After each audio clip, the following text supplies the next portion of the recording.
on the first local station with news in high definition. This is 9 News Now.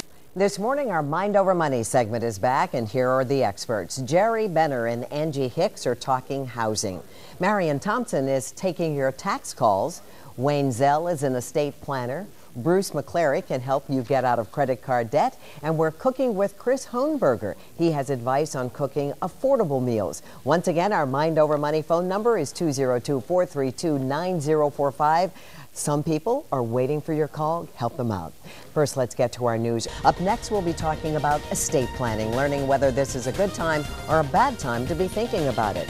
There's the panel. They're busy, but they could be busier. 202-432-9045. They're here until 10 a.m.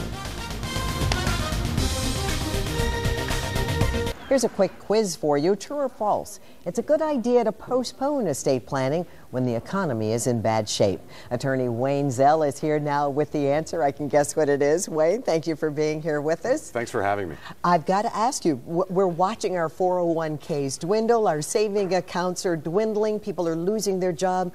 What estates are there to plan? Now's the time to do the planning, because even if values have dropped, if you believe in the United States, the economy is going to recover. And if the economy recovers, values are going to rebound.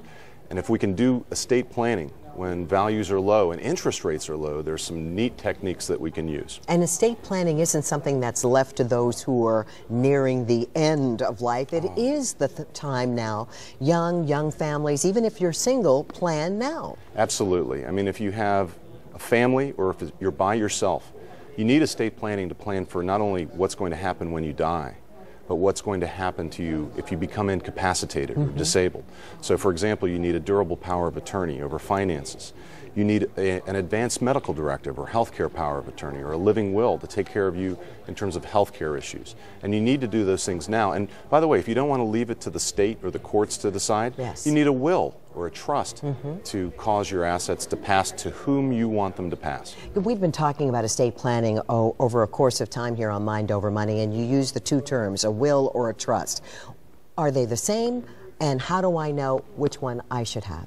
Well, a will is the basic way in which you can transfer property at your death. But if you pass property underneath a will, it's going to pass through what we call the probate process.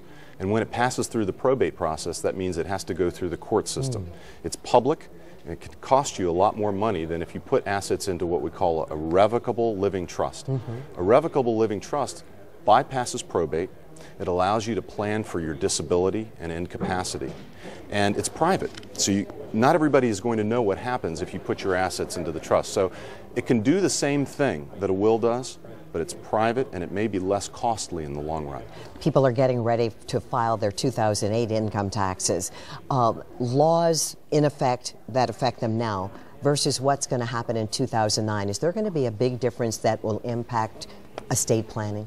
I think there are going to be major changes later this year. For example, in January 1, the exemptions for the federal estate tax rose to $3.5 million per person. So if you're married and you have $7 million or less in your estate, you can avoid estate taxes, at least from the federal level. Later on this year, the president has indicated that he needs to take up legislation to avoid the repeal of the estate tax, which would occur naturally under existing law in 2010. So he's already said he's going to enact legislation later this year that affects what's happening in the estate planning world. So they may freeze the exemptions, and they may freeze the tax rates, and then they may have to pay for that some other way. So they may disallow some of the benefits that we get under current law in terms of advanced estate planning. You talked about single people, and I think a lot of people who are single don't believe they have to worry about what happens after they're gone. It will just take care of themselves. Wrong attitude, correct? Absolutely. I mean, if you want to leave it up to the state to decide what happens with your estate, then you don't do anything.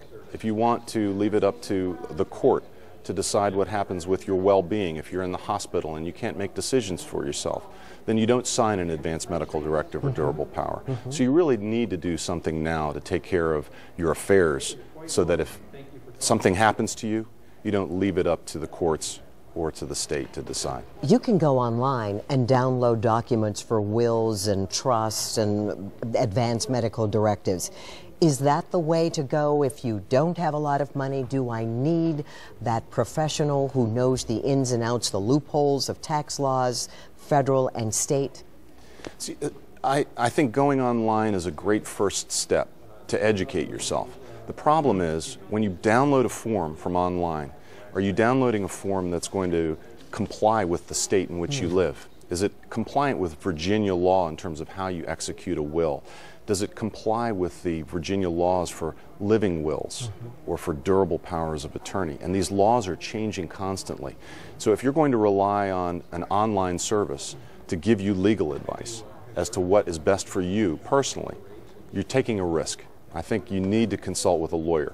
And there are lawyers of different grades and different expertise that can help you with that. All right, so you can get educated. You can consult with the expert right now by calling 202-432-9045. Ask for Wayne. Let's go to Angie now. She has our traffic.